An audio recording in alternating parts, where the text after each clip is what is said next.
With Mavericks Media Day just 1 week away, what did we learn about Dallas this offseason? Plus, we preview Dante Exum's upcoming year. All that and more coming up on the DLLS Mavs podcast.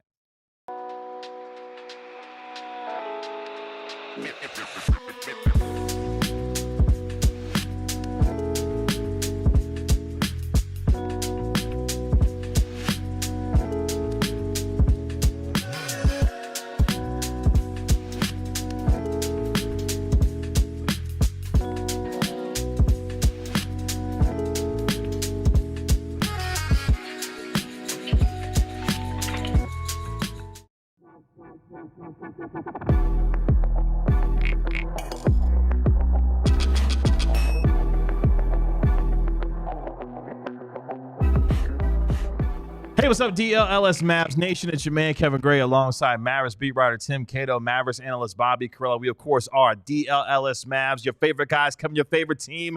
Just 1 week away from Mavericks Media Day. Speaking of which, with Mavericks Media Day just 1 week away, what did we learn about the Dallas Mavericks this offseason? Plus, we preview Dante Exum's upcoming year. And what are you most excited about when it comes to Dallas and their season? We'll get into all that and more here on this magical Monday. Tim Cato, how are we feeling? Momentous Monday. Momentous Monday. For 2 reasons. I like this. Momentous. One is that this is the week one battle after another comes out, which I am so psyched for. Oh, Paul Thomas Anderson. Yeah. Yes, yeah. sir. Perhaps the greatest director of our modern generation. Not going way back into, but of the guys working, putting out consistent work right now. Not Scorsese's, not 70-year-olds. Like, he's one of the best. And Tiana I'm so Taylor's psyched for a that. revelation. Tiana Taylor is a revelation. I've got tickets. Me and my buddy are going to go 7 p.m. North Park. Just doxed myself, but if you see me there, do not say hello. You didn't say what day yet. I will be locked in. Okay, well, I didn't say what day. I'm going this week. Second, it is my final full week on the DLLS show. What? What do you mean, what? No, I know. I'm just playing. Don't what me. I know. But it is crazy. Here we are. Right. What? We all know this. It's a wrestling It's been reference. announced. What? But man, one last hurrah with you fellows. Your final Friday. Well, that's later this week. Yeah, it's not Friday. Oh, okay. Yeah, later this Bobby. week. This guy thinks it's Friday. This guy thinks it's Friday. Jeez, man. My What's up, Corella? my weekend was really good. Shout out to Pomelo in the chat who recommended. So over the weekend, I went to a potluck for a friend of mine. It was his birthday, and he is from Korea, and so he asked all of the friends and guests to prepare Korean dishes. And Pomelo recommended that I make tteokbokki. I probably butchered that pronunciation. I apologize, but you spent like 10 minutes before the show trying to get it down. I think you did a good job. Thank you. Yeah. It turned out super well. Nice. Really, really, really well. Shockingly easy to make. However, here's the kicker. So I really underestimated how much broth you need for a dish of that magnitude. And so I actually only got half the broth, which wouldn't have been a problem because I still made enough food, but I added double the amount of chili flakes relative to the broth. So it turned out pretty spicy.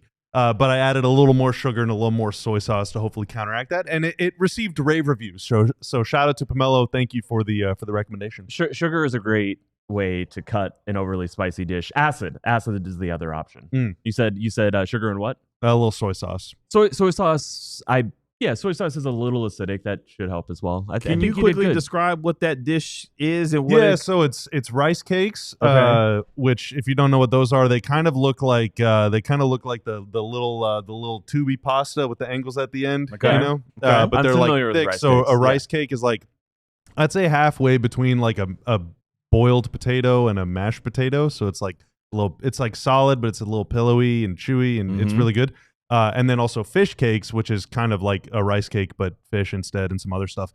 And then you add in gochujang and chili flakes and raw sugar and soy sauce and onions and a little minced garlic. And then you boil that for a little bit, and then you add in some sesame oil, some sesame seeds, some green onion in there. Ooh, Nice. Okay.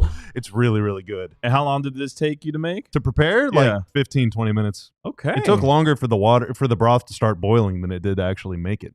Very nice. Well, Yeah, congrats it was on really, that. really, really good. Congrats on that. We were both trying new dishes this week. I tried a little, not nearly as elaborate, but I've been on some slider kicks as of late. So okay. a couple weeks ago, I made some barbecue cheeseburger sliders for the first time. Speaking of sesame seeds, a little sesame seeds on top of that. The key is King's Hawaiian rolls.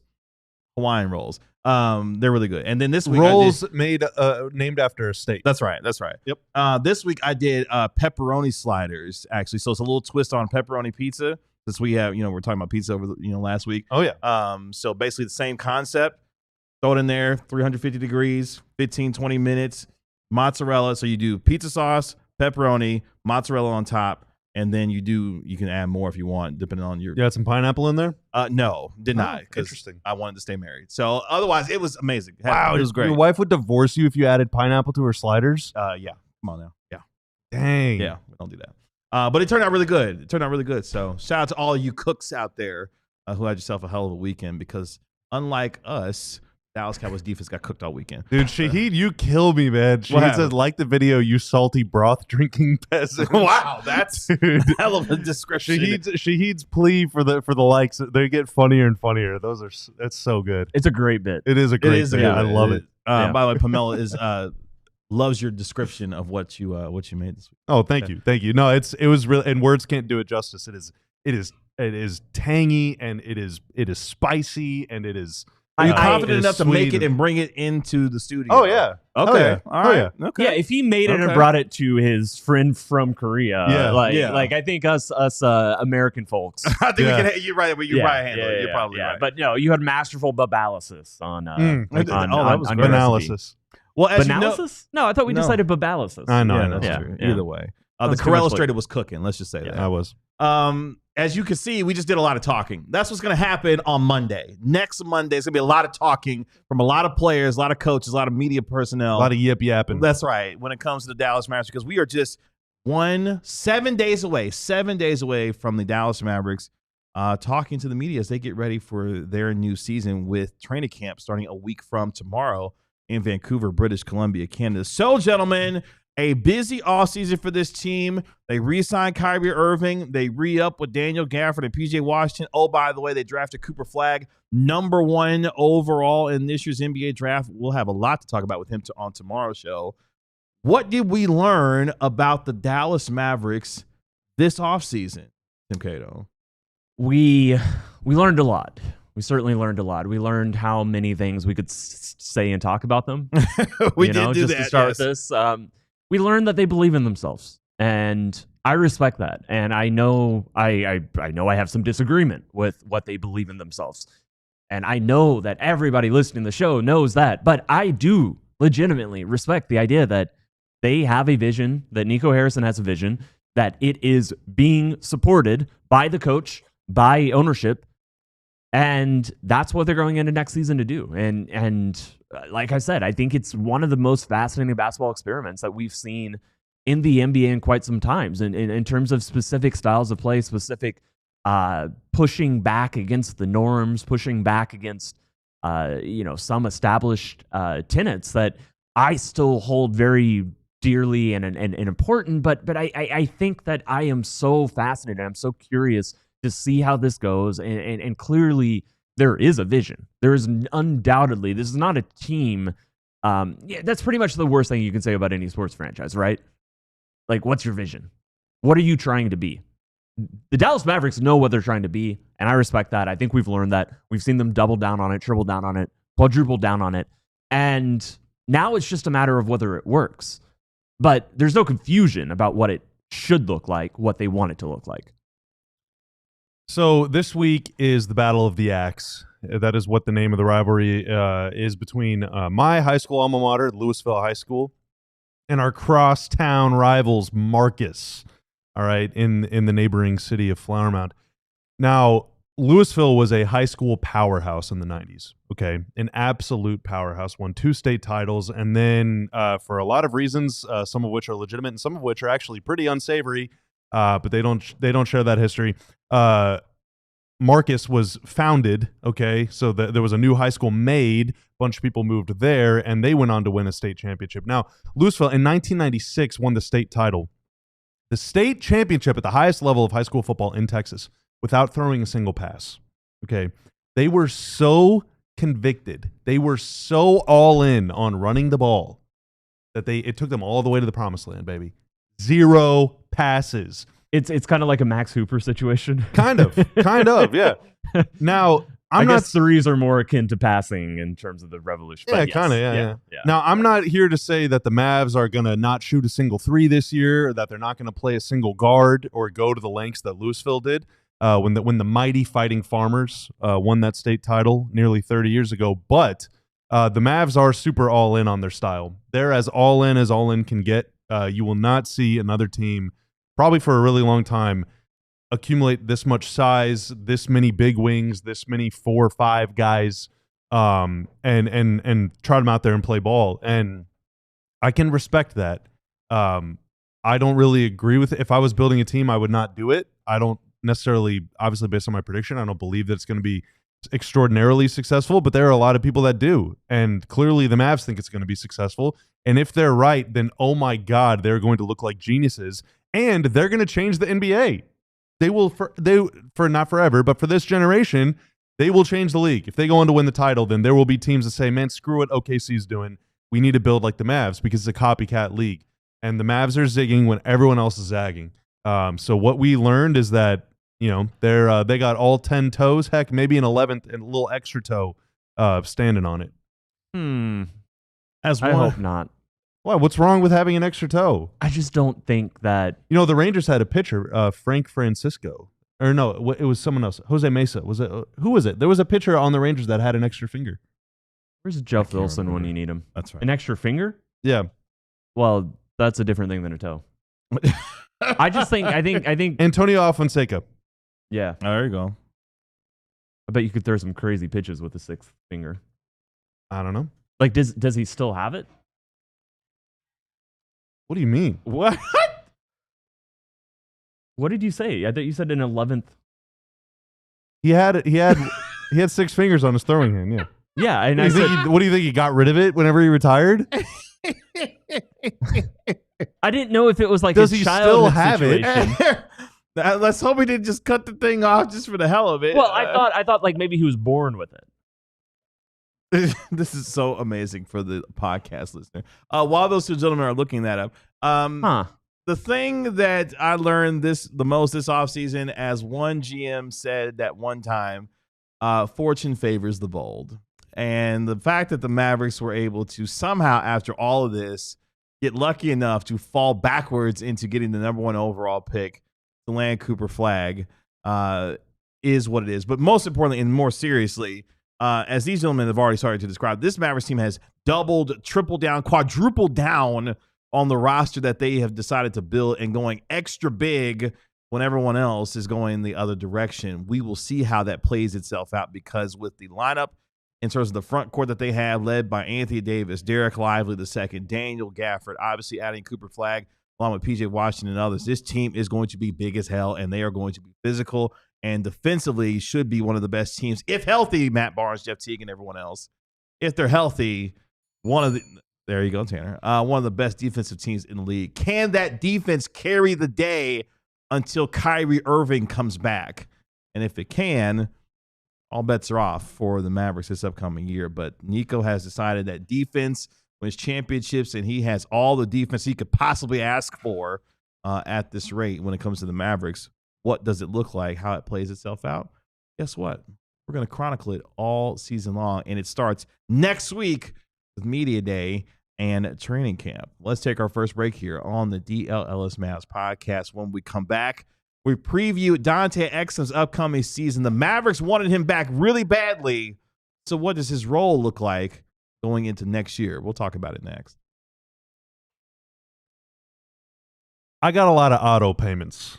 All right. And I don't mean like automobile. I do have that as well. But I have a lot of things like for accounts that I'm subscribed to, for services that I use on a monthly basis. And I forget about those all the freaking time. You just set it on auto pay and you don't even think about it. It's out of your mind forever. And then all of a sudden you wake up one day, you look at your bank account and you're like, where the heck did all that money go? But Monarch Money tracks all that stuff, man. You can go on there, all of your investments, all of your finances, all of your spending, things that you know that you're spending money on, and things that maybe you kind of forgot that you're spending on. It is all right there in your dashboard. It's your personal financial command center. And so you can always stay on top of all that stuff. There's no unknown.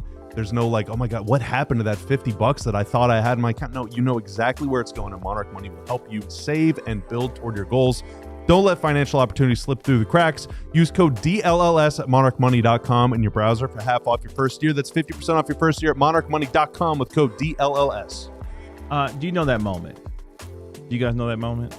That moment happened to me like 2 weeks ago. Oh, well, that moment apparently is when you realize when you left your favorite pair of sunglasses at the beach. So you left them at the beach? I left them at a restaurant. Oh, wow. At least you didn't leave them on the roof of your car or at a gas station or anything like that, because that would have been really bad. But guess what? With Shady Rays, they've got Bobby and everyone else protected when it comes to their sunglasses and their eyewear. With Shady Rays, of course, they are sunglasses made for real life, seriously good looking, polarized, durable, and not stupidly expensive either. Here's the wild part. If you lose or break them, or lose them like Bobby did, even on day one, Shady Rays will send you a brand new pair. No guilt trip at all, just replacement. So now, like Bobby, you can wear your glasses without fear if you break or lose them.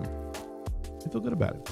So with Shady Rays, they have your back when it comes to eyewear. We've teamed up with Shady Rays to bring you an exclusive offer. Head to shadyrays.com and use code DLLS35 for 35% off polarized sunglasses.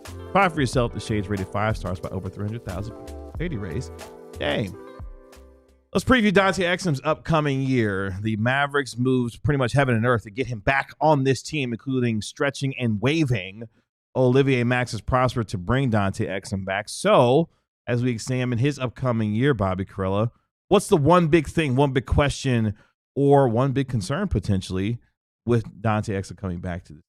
The one big thing for Dante is that he can do so many things that they need from their guards. He can handle the ball. He can make simple and sometimes difficult decisions with the ball in his hands. He can drive and attack the basket, and he can even finish at the rim pretty well. He can catch and shoot from three. He's happy to give the ball up and move to either get it back or get out of the way. And he's probably their second or third best point of attack defender on the team. He can defend ones, twos, and sometimes even threes, and sometimes, heck, even fours. He can do pretty much everything, and yet I'm not sure that he's like a top 4 or 5 guard in terms of minutes on this team. They keep talking about Coop is going to play the 2. Heck, maybe Najee Marshall will be the starting point guard. You got Caleb Martin, you got Max Christie, you got D'Angelo Russell, you got Brandon Williams. Where does Dante fit in? I look at him as a player and say, okay, Derek Harper, and say, okay, I think that he could probably play 26 to 28 minutes a game on this team right now and provide them a whole lot of stuff that they need. And yet, I'm not sure that he's even in the rotation on opening night. The swing factor is immeasurable with him.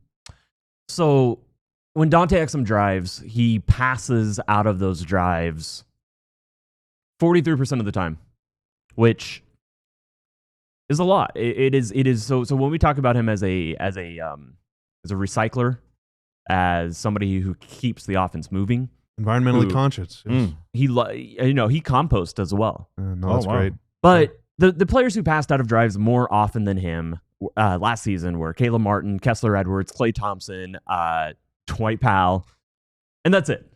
It's those guys. Out of all those guys, you don't think of any of these guys typically really being threats to get to the rim, to lay it up, to generate rim shots. Dante Exum is somebody who drives to score, but he also drives to keep the offense whirring and humming. He's a connector. He's a connector in that way. On the flip side, you look at someone like PJ Washington. When he drove, he passed out a quarter of the time, 25% or 26% if you round up. Najee Marshall passed out 29% of the time. Again, that specific stat isn't really super meaningful. Like, if you're really good at driving and then getting a shot out of it, that is a good thing. You know, it is completely contextual on your role and what you do for a team, how good you are at driving. But I really like the fact that Dante Exum is someone who goes from outside the three-point arc to inside the paint. He gets those paint touches. We know Jason Kidd loves paint touches. Get 2 feet in the paint. I think it was his first season where he talked about when Dallas gets, this was a big thing he talked about in the media. We're a really good team when we get 2 feet in the paint. Yeah, he said that repeatedly. Yeah, was that 3 years, Yeah, it was his first couple of years. Yeah. And it was objectively true. They have numbers on it. Like their analytics department tracks stuff like this. I've seen those numbers for a and long they're time. really good. Yes. And Dante Exum is somebody who does that. And while the best thing you can do in the sport of basketball is get a layup, is to score 2 points at a very high percentage, it's also just good to get close. It's good to put that threat on a defense to make them adjust and react to it.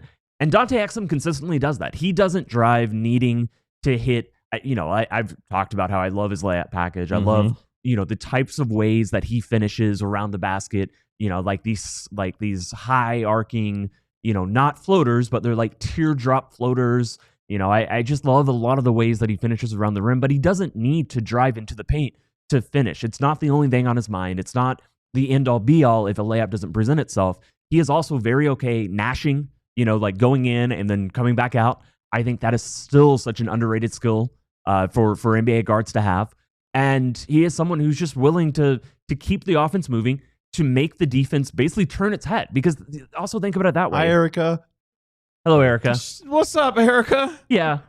Think about what happens. I don't know why my voice went to that. I don't know pitch. either. I don't really know. Because you're also excited that the Mercury advanced to the second round. Yeah. Well, I got called Despite a key, what happened yesterday. They took out the champs too to do it. But think about it. If you drive into the paint and you're a defender, it's not your man. You're a help defender. What happens to your head? You turn and look at the rim. You turn away from the guy that you're guarding, just momentarily, but you have to track the ball to an extent. It is a chance for offense. Like if you drive into the paint, even if you give it up, it is a chance for your teammates to move, to reset, to maybe shake their defender for just a moment, and it's a chance to get the defense off balance. I think Dante Exum is one of the best players on the team at doing that. I still love that part of his game. I think it's really important. And he did it last season. He did it 2 seasons ago. We saw how important he was. I am glad Dallas had such a commitment to bring him back because they also clearly see the importance in that skill set. I'm looking forward to seeing it more. The question for me when it comes to Dante Exum is purely availability. I mean, this is a player who has only played 320 games in his entire NBA career. Last year, was limited to 20 games, had a freak wrist injury at the beginning of training camp last year, and then had a broken hand, which he was able to come back from by the time it got to the end of last year at the tail end of the regular season. Last year, averaged nearly 19 minutes per game in the 20 minutes that he played, averaged nearly 9 points, while he shot over 43% from the three-point line. There's no question the effectiveness of a Dante Exum on this team. The biggest one remains, is he going to be available enough to provide the impact that he is capable of when he gets the minutes and opportunities to play? Because if he is, he provides a lot when it comes to his ability to handle the ball, to control an offense, to knock down timely shots for this team. The question is, at this stage in his career, where Dante Exum is now 30 years old, can his body handle it and sustain itself to be able to contribute in that way? Where are we on this? He broke his hand twice. Are we at a point where it's like, you've missed too much time? I'm sorry, dude. Like, I guess you're just dispositioned to break bones more easily. I'm not saying that the injuries are not, haphazard. I'm asking honestly. It sounds like y'all are fighting. I mean, let's go. Let's go. Don't make me cry for you, but that's the thing. Don't worry about it. Oh my. Are we violating YouTube's TOS right now? I don't think that. I mean, they're paying Dante the minimum, so I guess even if he plays 20 games, it's still fine or whatever. But like, it really does seem like everyone on the team is going to play like 57 games, and hopefully, like, it all just kind of like enough guys are available at any given time. You know, the guys play the bunch of 20 games together at the same time. Yeah, but I mean, that's kind of the whole point of having. I mean, they're 2 or 3 deep at every position, which is great. But like, as I always say, depth can only be depth whenever the depth is the depth. And that's right. If a lot of guys are out, then you're not deep anymore. You just have guys. So like right now on paper, yeah, they're extraordinarily deep, but AD gets hurt, Kyrie's already hurt, and Dante gets hurt, and then also one guy's out because it's the second night of a back-to-back, and all of a sudden you're not deep anymore. But like, I think it's fine in his case because again, he's on the minimum, so it's not that big of a deal if he's unavailable or not. Well, they moved heaven and earth to bring him back. So they didn't move heaven and earth. They stretched a guy that's bad. I mean, Omax is bad. There was no room for him on the roster. Sure, and they but stretched and waived the guy to bring him back. Yeah, on this team. They didn't do that to sign Dante Exum. They did it because Omax is not good. Like, and they needed a guard. You know, whether it was Dante or Dennis or whoever else. Like, it's not like they're like, man, we're gonna pour. I mean, they're spending $1 million a year for the next 3 years. Like, that's not that much. Yeah, I was about to say they basically conceded 0.6% of the salary cap for 3 seasons to add a guard to this roster. Mm. And with Dante, it's like, I think Dante is, I don't know how many guards are making the minimum, but if I had to guess, Dante is probably one of the best guards on the minimum in the NBA this season. You talked about the depth, which is interesting because last year, what did we say going into last season? They're really deep. They're really deep. They got a lot of guards on this team. And then as the season went on, we saw how they dropped one by one via trade or otherwise. And how that really affected the depth on this team. Hopefully that does not play itself out the same way it did last year because it can be obviously a detriment in terms of what they want to do night in and night out from a play style standpoint. But for Exum, another opportunity for him to not only remain in the NBA, but also a team that he's comfortable with and has had success with during his time in Dallas. As we mentioned, health is going to be big for not just him, but obviously this entire team. This upcoming year. You think the Inferno is the coolest nickname of any guy on the team? If cooperflagg would embrace the main event, it would be the coolest. Main events, that's pretty strong. That would be pretty strong. Yeah. I think the brow is like okay. Kyrie's got a lot of nicknames, but it doesn't feel like he has Kai. That's not like a nickname to me. That's just an abbreviation. That's my kind of. He doesn't have as many. I was expecting to go to Uncle Drew. Uncle Drew. World B flat ankle taker. Sean Heath always calls him the bus driver. World B flat probably isn't Kyrie approved, so we'll leave that one out. Yeah, I've never actually ankle heard taker is pretty good. That's cool, I guess. Yeah. But you don't really hear that one. At some point before the regular season, we have to power rank the nicknames of the entire Mavericks. And Mark Follow often says it's Dante's Inferno, which that's the name, obviously, of a work. That's right. Or of like an idea. I like just calling him the Inferno. I think that is Inferno. Yeah, he's just the Inferno, dude. Okay. The landlord, awesome. Daniel Gafford, the landlord. How I don't like that nickname personally, but that's a lot of people do. So I'm more on the side of tenants. Oh wow, okay. D Live. I don't think that's a nickname. I feel like a nickname's got to be something that's like not your name. I can't believe you even said this. I'm just saying. That's abbreviation, hater. D Live, Kai, like these are just what they. That's a shortening a name. Yeah. You know, like I think Bobby is more of a nickname for Robert than D Live is for Derek Lively. You know what I mean? Think D Live's a little forced, is what you're saying? No, I just think it's not a nickname. It's just an abbreviation. You're just breathing.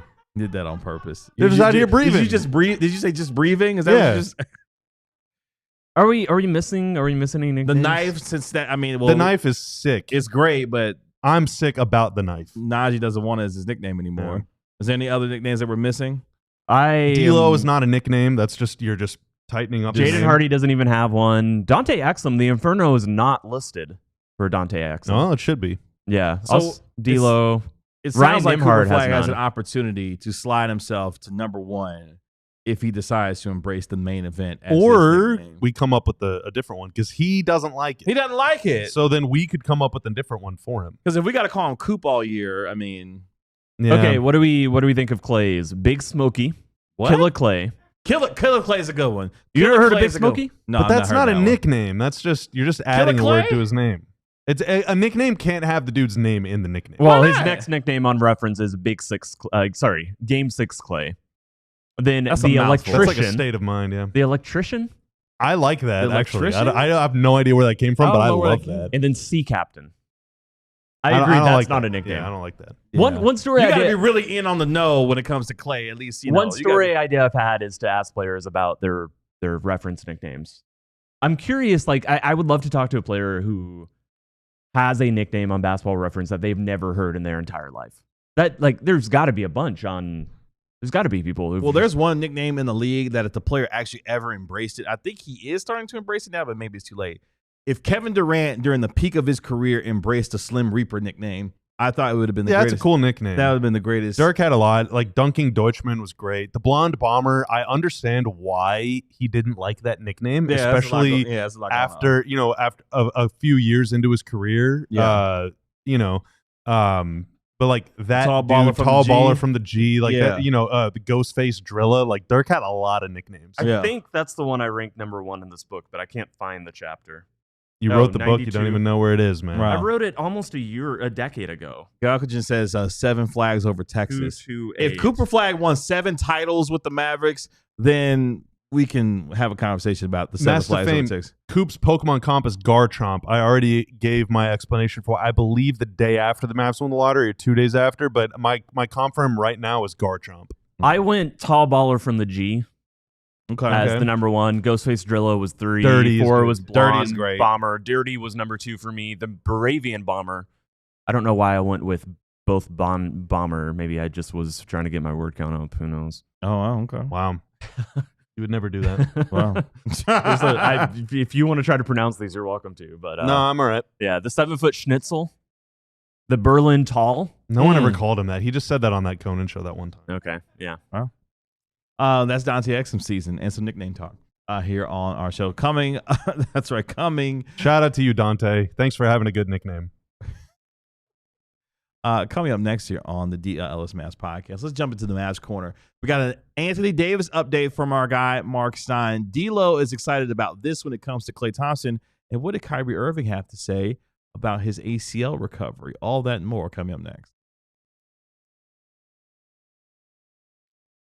Yesterday and today and tomorrow, but specifically right now, are all good times to join us as a diehard member, which is our subscription program that supports us and brings you a bevy of exclusive,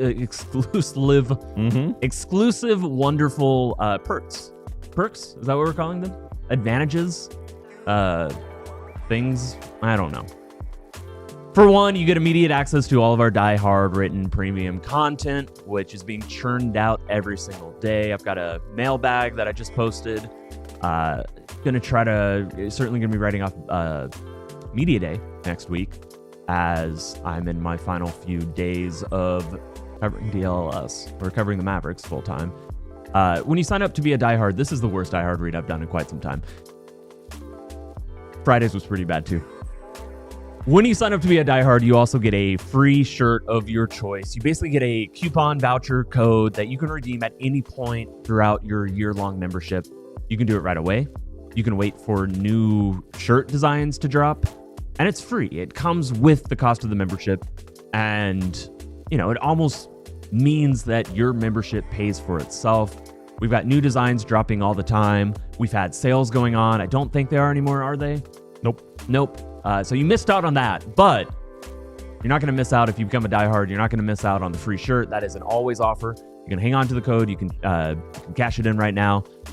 You get access to the diehard only Discord, where we're cooking up all sorts of stuff.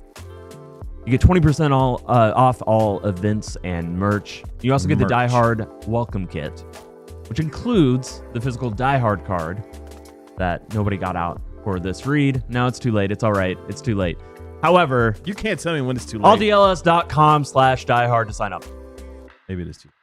All right, let's continue here on our show today. Let's hop into the Mavs corner here. Got some updates when it comes to some of your favorite Mavericks coming up this season, including one when it comes to Anthony Davis, Kyrie Irving, and D'Angelo Russell. Really excited about this when it comes to Klay Thompson. Let's start with when it comes to Klay. When it comes to Klay. That's right. When it comes to Klay Thompson. Say that 10 times fast. Let's start with Anthony Davis. This comes I was just butchering stuff. So no, that's cool. I'm glad it's not just me. I'm contagious. Let's start with our guy, Mark Stein, who reported over the weekend that Mavericks all-star big man Anthony Davis returned to the practice floor this past week for some 5-on-5 play, the Stein line Hasler. It is believed to be Davis's first game speed action since it emerged in July that he needed eye surgery to mend a detached retina. So very good news on the Anthony Davis front when it comes to the detached retina surgery that he had that was announced back in early July, that the big man is on the practice floor for some 5-on-5 play, which is timely because that's right, boys and girls, training camp starts a week from tomorrow in Vancouver. So good news if you're the Mavericks, obviously, when it comes to Anthony Davis returning to the practice. I still think it was best case scenario that if Anthony Davis had to have a surgery, I mean, detached retina isn't great. I'm still not convinced it was exactly what was described because that's usually an immediate procedure. Certainly we'll know more. We'll ask about it next week. Mm-hmm. But also, he did not end up getting surgery on his hernia or his groin, the injury that was affecting him that caused him to miss, about a month and a half right after being traded to the Mavericks. I think that's good news, even if that's something that probably also could have been fixed and he would have been ready to go for. It's good. It's good news. I don't know what else to react to it, honestly. I think it's good that Anthony Davis is playing basketball. That is what Dallas traded for him to do. I mean, exactly, to play basketball. It is what they traded for him to do, and to do so hopefully a number of times this upcoming season. So news on that when it comes to Anthony Davis. Speaking of recovering from injury, Kyrie Irving was in New York this past week for New York Fashion Week, debuting his new apparel line that he dropped, and he had some words for TMZ Sports when it came to how he is recovering from his torn ACL. Here's what Kyrie Irving had to say in NYC this past week. Kyrie, we wanted an update. How is healing going? Incredibly well. I appreciate you asking me. Of course. How has your regimen changed? Anything different? Not really. Just a lot more rest time and recovering. That's important. Making sure I'm keeping as many distractions out of my life. So, kept it short, kept it sweet, recovering well, quote in quotes, when it came to Kyrie Irving and what he had to say about his torn ACL recovery. We've had various chiming in of Kyrie throughout the course of the offseason with respect to his recovery and what that looks like for him. Obviously, that's the biggest question surrounding Dallas this upcoming year. When does Kyrie return? Is it January? Is it February? Whenever he does come back, this team will obviously welcome his services. Any reaction to what Kyrie had to say there in that short, brief interaction there? No, but I liked his puffer jacket. It's not really cold enough in New York for him to be wearing all that, but he's there for Fashion Week. I respect it. It's kind of like a puffer jacket, but it almost had like a cardigan shawl collar, which I thought was interesting. I'd love to see more of a direct view of exactly what he was rocking there. Okay. With the ball cap, it looked cool too, though. You know? Yeah, I mean, he's always wearing the ball cap. He's always got the ball cap on for sure. Yeah, he's I think one of my favorite dressing Mavs in that locker room. If I had to say, strong wardrobe for Kyrie. I'm trying to think who else competes on that level. As far as fit, Clay has a very. I like the way Clay dresses because Dwight is very well dressed. Dwight is always very well dressed. very well dressed. Yes, he has gone away from the suits and he goes for more of a high fashion look these days. Klay Thompson wears stuff that I like, wears fits that I could imagine myself wearing. Okay. And so I like that about him. I like that, certainly he has them, they're NBA players. Like they all push the boundaries, but Klay Thompson has a kind of utilitarian style. I have respect for that. No one else is coming to mind at the moment. There's at least someone I'm forgetting, but yeah, that's my ranking. Bobby, I want to ask you this question when it comes to not just Kyrie Irving, but some of the biggest questions in the NBA. With Kyrie Irving, where does that fit for you in terms of the biggest question marks overall in the NBA this upcoming season? When Kyrie Irving comes back, where does that question for you land as far as some of the others that you might have going into the upcoming? I don't know. I mean, it's a big question. He's a great player, and he's, all the other good players that are hurt are just out for the year. He's not, so maybe he comes back soon. Maybe he doesn't. I mean, it's obviously, the fewer games he plays, the less likely it is that the Mavs do well. The more games he plays, the more likely it is the Mavs do well. So he's probably, it's like the biggest swing factor in the league, I would guess. But yeah, I don't know. For me, it's the 33rd. 33rd. Yeah. Okay. So I have about 570 questions, all ranked, listed, and color coded. Yep. So it's pretty high up there, but at least 32 bigger questions. And I say that in the context of some of the questions like Kevin Durant's fit with Houston, Victor Wembanyama and his health when it comes to the San Antonio Spurs, Miles Turner and his fit alongside Giannis Antetokounmpo in the Eastern Conference, the Atlanta Hawks with Kristaps Porzingis and the changes that they've made on their roster Kyrie Irving's question is one of the bigger ones across the league that has going to have a lot of impact on what the Western Conference is going to look like, especially as we get deeper into the season. Speaking of newcomers, D'Angelo Russell, a newcomer to this Mavericks team this upcoming year, signing a free agent deal this past summer, has a chance to play not only with Cooper Flagg, Anthony Davis, but one in particular Maverick that he described on his podcast, the Backyard Pod, the other day, with who's he's excited to play with. Take a watch and listen. Dallas just made itself known. And I remember I was like, I'm going to go play open gym. They said Clay's going to be there. I'm like, oh, hell yeah. Like, before the workout, I was like, I'm on Clay's team. Like, we didn't get to play with each other in Golden State. He knows. I've played against him. He knows who I am. I know what you're going to do for my game. But for you to know what I'm going to do for your game, bro, we're locked. Like, what? And we have plays where we're on the court playing with each other, and I'm thinking ahead of him. And he's like, my bad. And I'm like, yeah, I see it, bro. Listen, I see it. And now it's like, I can't wait to play with him. Like, I'm high level, bro. Like, I see when you're open. You don't even know you're open. Like, be ready for me, bro. Trust me. For all the 2Kers out there, you're mine when I hold R1 and press circle and I don't even know where circle is. You're my shooter. Or you over there. I'm watching you when I drive to the rim. I'm like, where the is Clay?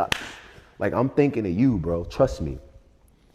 So that's one of my real, like, I can't wait to play with Coop. I can't wait to play with AD, Max Christie, backdoor, all that good. Najee, but Clay. Like, I can't wait to play with Clay. That's like 2K to me. How does the Corral Strader react to D'Angelo Russell and his excitement to play with Clay? I mean, I would be excited to play with Clay. What about everybody else you mentioned? He needs to make sure he talks into his mic. A couple times he had bad mic etiquette. I mean, he's excited to play here. I think that's awesome. I mean, it seems like, and then in the next segment we'll talk about how not everyone is super excited for the Mavs season, but it seems like all the players are really excited. That's objectively a good thing. Yeah. He's fired up. I mean, this is a big opportunity for him to make a lot more money next year, and I hope he takes advantage of it. He has a chance to make an impact on this team with his signing here in Dallas. D'Angelo Russell describing his excitement. Of course, he also detailed what the Mavericks as a team did when they were in California working out together prior to coming back for training camp, which will be in Vancouver next week. Also, he makes mention that if you're a golf fan, you know that the Ryder Cup is happening this week at Bethpage Black in New York, one of the toughest courses in the entire world. Team USA taking on Team Europe.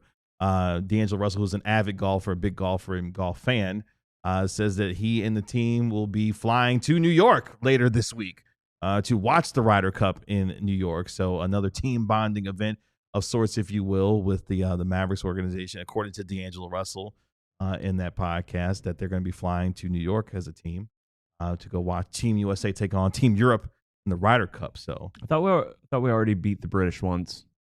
So it's a little different. Didn't it used to be the British? Now it's all of Europe? Or has it always been all of Europe? No. So there's two different international competitions when it comes to team play in golf. Okay. You got the Ryder Cup and you got the President's Cup. Ryder Cup is Team USA versus Team Europe. Okay. President's Cup is Team USA versus the rest of the world. So, but I could have sworn the Ryder Cup used to be against just England. Am I completely insane? I don't think that I might be the wrong. case. Okay. I think I'm just wrong on that one. Yeah, I don't think that used to be the case. Maybe just like a lot of the best golfers are. Yeah. But yeah, tend to be British. The Ryder Cup is specifically for European players versus Team USA. President's Cup involves the rest of the world versus Team USA. So either way, it's always Team USA. Initially contested between Great Britain and the US. There we go. But hasn't been that way since 1979. So a long time there. So there you go. But yeah, that just gives you a little bit of indication of what's happening around the Mavericks. When it comes to Anthony Davis. 1979 was the year Heart of Glass was a chart topper. There you go. Good year for music. Yeah. Were you just like Heart of Glass, My Sharona. You were Escape, the Pina Colada song by Rupert Holmes. Sharona. Can we great song, can we bump Jeremiah Robinson-Earl talk to start next segment? Yeah, I do have some things to say about him. Oh, okay. All right. We'll touch on that. And plus, how excited are you about the Dallas Mavericks' upcoming season. All that and more coming up next. But we want you to support your community, and the best way that you can do that with us here at the ALLCITY Network and DLLS Sports is to celebrate Big Brothers Big Sisters Month. And the best way you can do that is by volunteering your time to become a big. It takes little to be big. Make sure you visit bbbs.org/allcity, where a moment together can spark endless laughter as you mentor a youth in their life. Here at the ALLCITY Network, we are celebrating Big Brothers Big Sisters Month all month long for the month of September. This week, we are encouraging you to visit your local Big Brothers Big Sisters, volunteer to become a big, and make a difference in your community and with the youth of America. Again, visit bbbs.org/allcity for more information when it comes to how you can impact your community. Also, while you're there, you can also take a trip to alldlls.com to become a diehard member as well. Click that diehard tab and you can become part of our DLLS Sports family. Join the over 31,700 subscribers here at DLLS Sports as well. That's the easiest way you can support us. Like, comment, and subscribe to your favorite podcasts and shows wherever you get your podcasts for free. You had a big smile over there. No, unrelated. Unrelated to the ad. Oh, okay. Not something I can utter. Oh, okay. Okay. You had a big grin on your face. You was excited You're about. such a big utterer. Typically, though. Well, I thought he was smiling about the fact that we're nearing 32,000 all I do is subscribers utter. here at DLLS Sports. Again, that's the easiest way. You can also check out store.allcitynetwork.com as well for some terrific merch that we have. We've got our Dallas collection. We've got our flag captured shirt as well, celebrating the #1 overall pick, Cooper Flag, for your Dallas Mavericks. A lot of tremendous things happening here. But again, the easiest way you can support us is just to subscribe to DLLS Sports and download your podcast wherever you get your podcast for free. Take your mouse, scroll over to the subscribe button, and left click. That's right. Nobody uses mouses anymore. I'm literally using one. You got you're talking to, and literally. I've never realized how outnumbered I am. Tanner has one as well. Literally just observe. I just use a touchpad. Observe. Touchpad technology has come such a distance. Wow. I actually do not remember the last time I used a mouse. You don't remember the last time you used one? No. All right, we got diehard emotions. But are you trying to do some JRE real quick or what? Yeah, I wanted to. Is that his official nickname? I don't know. I just wanted to ask you guys if you also would have joined me and downloaded the official Jeremiah Robinson-Earl app. What? Has it gotten an update yet? It has not, unfortunately. What when the you're heck? on the main page and you hit schedule, it just sends you to a Google search for New Orleans Pelicans schedule. You gotta redirect. So we do need to get that updated. I'm happy to, preseason starts in 2 weeks. I don't know if people can really see this, but this is the official Jeremiah Robinson-Earl app. When you hit photos, it does show a gallery, but it shows 4 photos. One of him dunking, one of him looking real cool outside the Eiffel Tower. That is a good picture. That is a great photo. Oh, that is a nice picture. Yeah. Also wearing a fit that is well, I wouldn't do sweatpants with you that. wouldn't approve of that fit? That's a pretty good pic.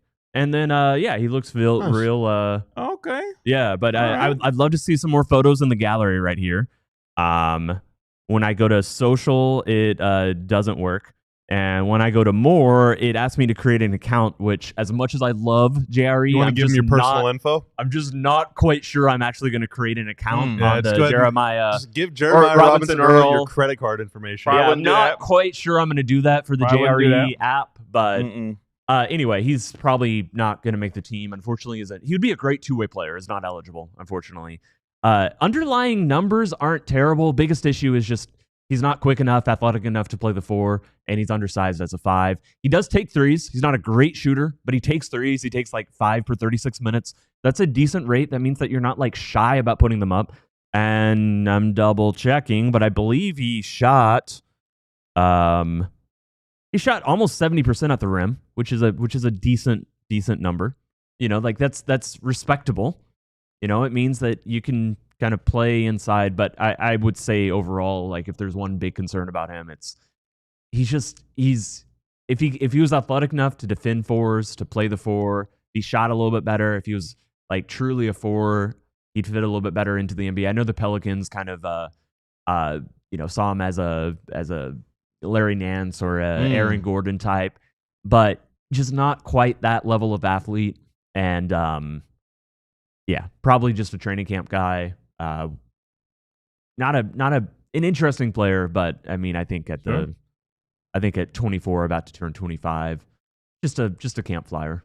Mark Stein reporting that the Mavericks finalizing an agreement to sign the former Thunder and Pelicans big man Jeremiah Robinson-Earl to bring him into training camp, which again starts a week from tomorrow. 2 weeks from today, though, Bobby Karalla, the Mavericks play their first preseason game in Fort Worth, where they take on the reigning NBA champion Oklahoma City Thunder. Basketball, boys and girls, right around the corner. How excited are folks for this upcoming season? Anecdotally, not very. It's kind of sad. But I go out in the wild a lot, all right? And I'm not going to pretend that I'm going to end up on TMZ Sports or that I walk into a room and people flock to me or anything, but I have a lot of conversations about the Mavericks with people that I meet in my life, all right? And these people are not necessarily even fans of the Mavs. Or maybe they're huge fans of the Mavs and we've never met. But pretty much every conversation I've had with anyone about the Mavs for the last 2 to 3 weeks, and really for the last 7 to 8 months, has been them either clowning on the team or talking about how it just doesn't feel the same. It's just not the same, man. I'm just still upset, or I'm never going to understand it, or whatever. And, that's a perfectly understandable and reasonable position to take. But I took it to the Dire Discord. I said, hey, on a scale of 1 to 10, rate your excitement for the Mavs season. 1 is I couldn't care less if you paid me. 10 is I see visions of Anthony Davis and Cooper Flagg when I close my eyes and I haven't slept in days. All right. I got an 8. I got a 7. Got a 7, a 5, 7, 6, 9. Because Rock Hoover says I love basketball and the Cowboys aren't giving me anything to be excited about. That's the truth. Diehard Ronald said 10 for basketball in general, but 6 for the Mavs. 10 for Cooper Flagg, says Cheese Boy, because I'm huffing the hype. 7 for the Mavs. Gaku Jan, about a 7. I still like watching basketball. Pomelo says, and then I said, hey, are you excited for basketball or the Mavs? Because these are kind of two different things. Sure. Pomelo said, for basketball, I'm a 10. For the Mavs, I'm a 6. Ethan said, or Elliot, sorry. Elliot says, I'm usually more excited for the Mavs than with the NBA season, but this year it's the opposite way. It's the other way around. Maverick, great name, by the way. We met Maverick, one of the people that came to the office recently. Maverick is still super excited about the Mavs. Super excited about the Mavs. Kleb, 7. I'm a little more excited for the league as a whole than I am for the Mavericks. Kleb also came to the office and brought some coffee, and it was delightful. Thank you for bringing that coffee. I enjoyed it. And then Alex says 2.5 or 3, really just not feeling anything toward the Mavs or basketball in general right now. So opinions kind of vary, but I would say last year, if you could put yourself in that headspace, probably everyone would say 9 or 10. Like, dude, I was personally fired up. Like, I could not wait for basketball last year. And this year, I'm not a 10. I'm not a 10. I heard a lot of 7s in there. I wouldn't describe that as not excited. I just think that's probably markedly lower than the previous I would agree year. with that, but I think it's still excitement. Okay. I think it's just slightly muted from what it's been. Mm-hmm. And I think that's fair. I think that's incredulous excitement. I think a lot of people. I think Cooper Flagg has from my broad perspective, Cooper Flagg has ensured that most Mavs fans are back. They're tuning in. They're going to be locked in. Maybe right now at this moment, they're not quite as excited. And I do think this season could swing a lot of people's level of engagement in the team. This is going to be the most toxic online season Probably of all ever. time. Probably of any team in the NBA. Yeah. No, they could just be good. Of this generation. No, they could just win games, and I think it'd be fine. I bet if they go like 51 and 31, it would still be really toxic. Maybe. If they go like 58 and 24, I think people are gonna be like, you know what? Much love to everybody in the comments, but I mean, these arguments happen all the time still. Yeah, every single day. So there is something to be said about that. But I do think people want to watch Cooper and they want the Mavs to be good, and there are just asterisks or hesitations. Not everyone, obviously. There are people who are more excited than they've ever been. There are people who love the roster, love the team. There are people who every fan has their own relationship to the team, has their own fandom identity. How many times have I said this? There are many, many varying different opinions, but I still think most people are above a 5 based off what I've seen. I think this is one of the most, I'll use the word lukewarm, mixed emotioned offseason going into a season I've seen for any sports franchise in a long time. The fact that the trade only happened months ago, a couple of months after that, a few months after that, you get the euphoria of getting the number 1 overall pick, getting Cooper Flagg, and then they had the Mavericks had objectively, for what they are comprised as a team, a really good offseason. It took care of every single piece of business that was on their checklist, and they got it done rather swiftly given the time frame that they were working in. And now going into this year, we mentioned it 1,000 times, the health of Kyrie Irving is going to determine the success of the season. The health of Anthony Davis, this is his team right now. Even with the excitement of Cooper Flagg, this is Anthony Davis's team. So I think there's a lot of cautious optimism given how deep the team is, but also what you've signed up for in this 3-year window, with one of those years, potentially this one, being viewed as a possible gap year. The Mavericks aren't necessarily looking at it that way. They're looking at it as, we have a chance with the roster that's constructed that when Kyrie Irving comes back, we can make a run toward a deep postseason finish. That will remain to be seen. But I think there's a lot of mixed emotions about what this team could be given the nature of what they've decided to roll with here. Even if just ignore everything that happened last season. I don't think people can separate that. I think but let's in this fantasy world, ignore everything that happened last season. I would be excited for March. Like, once Kyrie's back, I'm excited for that. Sure. I'm excited to watch him. I'm excited to see them be hopefully good.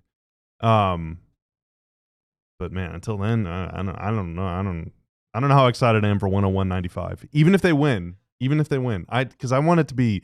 Dude, I want the fast-paced action. I want lob dunks. I want threes. You don't want 90s defense. I want fast You're breaks. not ready for. I want some ball movement, and I want oh man. You're not ready for 85, 78 barn burners. No, every single night. You're not ready for that. I'm not. I'm just not. I'm just not. You're not ready for it to come down to the final 10 seconds with a team up 81 to 80 and needing the. And dude, like, the other thing too. I'm talking about my feelings right now.